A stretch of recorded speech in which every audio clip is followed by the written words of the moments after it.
तांत्रिक था जी, और काले जादू करता था और लोगों की दुष्ट आत्माएं निकालता था और पैसे कमाता था। और एक दिन ऐसा हुआ कि सारी दुष्ट आत्माएं मेरे ऊपर ही पड़ गई आनकर। मैं बहुत परेशान हुआ, बहुत ज़्यादा दिक्कत में हुआ। मेरे बच्चे परेशान हो गए, मेरे को खून की उल्टियाँ टट्टियाँ लगने लगी और सारी दुष्ट आत्माओं ने मिलकर मेरे को घेर लिया। और जब एक दिन ऐसा हुआ कि जो सबसे बड़ी दुष्ट आत्मा थी, मैंने उसको पूछा कि अब मेरा कैसे उद्धार होगा, अब मैं कैसे बचूंगा।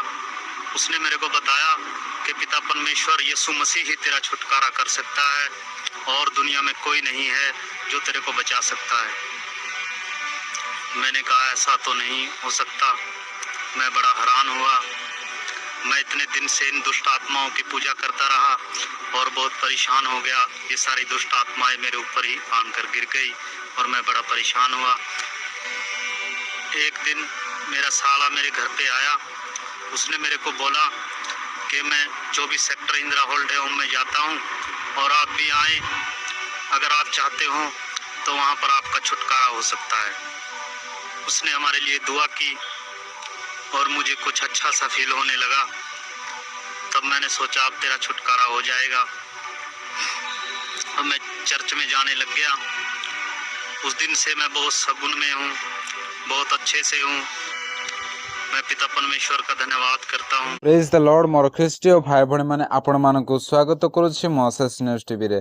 वर्तमान आपण माने जो वीडियो को देखिबाकू पाइले आ सेही वीडियो रे जो भाई साक्ष्य देउथिले सेही भाई जनक तांत्रिक थिले। हाँ मोर प्रिय भाई भणी माने से जने तांत्रिक थिले आ दुष्ट आत्मा मानकु पूजा करुथिले। ता सहित जदि कोनसी व्यक्तिको भितरे शरीर भितरे जदि दुष्ट आत्मा प्रवेश करुथिला तेबे एही व्यक्ति जाई तांको ठारो दुष्ट आत्मा मानकु बाहर करुथिले आ एहीपरि करी तांके बहुत भल भावरे पैसा मध्य रोजगार करुथिले आउ तांकरी परिवार मध्य बहुत सुंदर भावरे चलुथिला। किंतु दिने एहीपरि समय आसिला जे सेही तांत्रिकंकु जो दुष्ट आत्मा मानकु सेही तांत्रिक पूजा करुथिले सेही दुष्ट आत्मा माने ही सेही तांत्रिकंकु आक्रमण कले। जेतेबेले तांको आक्रमण कले तो तांत्रिक जनक से रक्त को बांति कले आ झाड़ा मध्य हेले एहीपरि रोगरे से पीड़ित होइकि रहिले। हाँ मोर प्रिय भाई भणी माने से माने भल हेबा पय अनेक चेष्टा मध्य कले किंतु हेले मध्य से माने तांके आरोग्यता पाई पारिले नाही। हाँ मोर प्रिय भाई भणी माने दिने तांके चिंता कले आउ तांकरी सबुठ दुष्ट बड़ दुष्ट आत्मा तांके पूजा करुथिबा सबुठु बड़ दुष्ट आत्मा को पचारले जे मु केमिति मु एठु उद्धार पाइबी आ एही रोगरु आरोग्यता पाइबी बोली तांको जेतेबेले पचारले आ सेही बड़ दुष्ट आत्मा तांको कहिले जे जणे परमेश्वर से यीशु ख्रीष्ट तांके ही तुमको भल करिवे ठीक करिवे एहीपरि तांको कहिथिले। हाँ मोर प्रिय भाई भणी माने दिने तांको स्त्री को सान भाई तांके चर्च को जाउथिले प्रार्थना करुथिले तो सेही भाई तांको कहिले जे मो साथी आसीबो कि चर्च को आसीबो कि तुम पाए प्रार्थना करे ठीक है तुम्हें एहीपरि कहिले किंतु मु जबरदस्ती करू नाही तुम्हें इच्छा हेले आस एहीपरि तांको कहिले। किंतु से तांत्रिक भाई जनक तांकरी कथा को मानिले आ तांको साथी रे प्रार्थना को गले।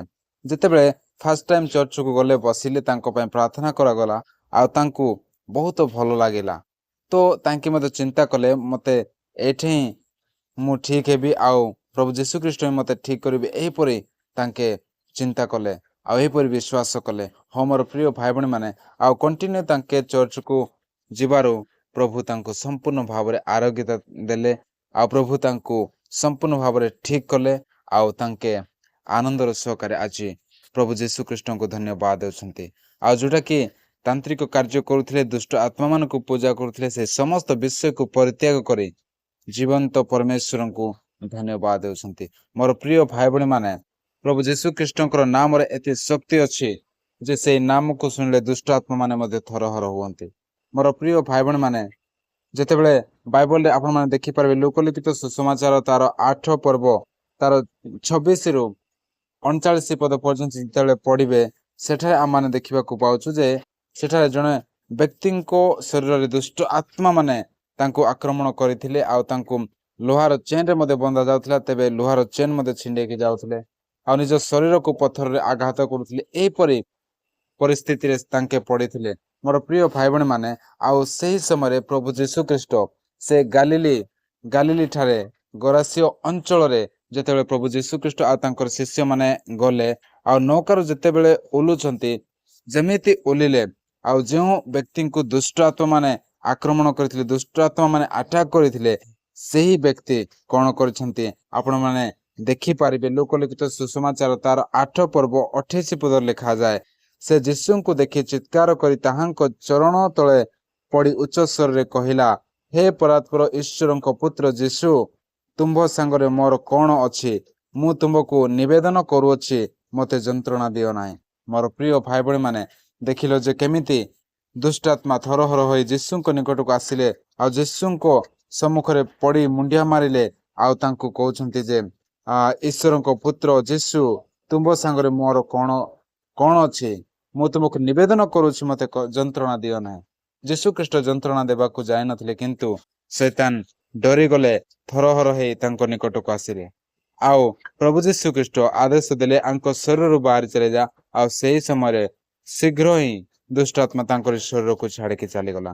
ମୋର ପ୍ରିୟ ଭାଇ ଭଉଣୀ ମାନେ, ପରମେଶ୍ୱରଙ୍କର ନାମ ଏତେ ଶକ୍ତିଶାଳୀ ଆଉ ଦୁଷ୍ଟ ଆତ୍ମା ମାନେ ମଧ୍ୟ ଥରହର ହୁଅନ୍ତି ଆଉ ଯୀଶୁଙ୍କ ନାମରେ ଦୁଷ୍ଟାତ୍ମା ମାନେ ମଧ୍ୟ ଶରୀରରୁ ଛାଡ଼ିକି ଚାଲିଯାଆନ୍ତି। ମୋର ପ୍ରିୟ ଭାଇ ଭଉଣୀ ମାନେ, ଆପଣମାନେ ଏହି ସମୟ ପର୍ଯ୍ୟନ୍ତ ଆପଣମାନେ ଏହି ଭିଡ଼ିଓକୁ ଦେଖିଅଛନ୍ତି। ପ୍ରଭୁ ଆପଣମାନଙ୍କୁ ଆଶୀର୍ବାଦ କରନ୍ତୁ। ପୁନର୍ବାର ସମସ୍ତଙ୍କୁ ପ୍ରେଜ୍ ଦ ଲର୍ଡ।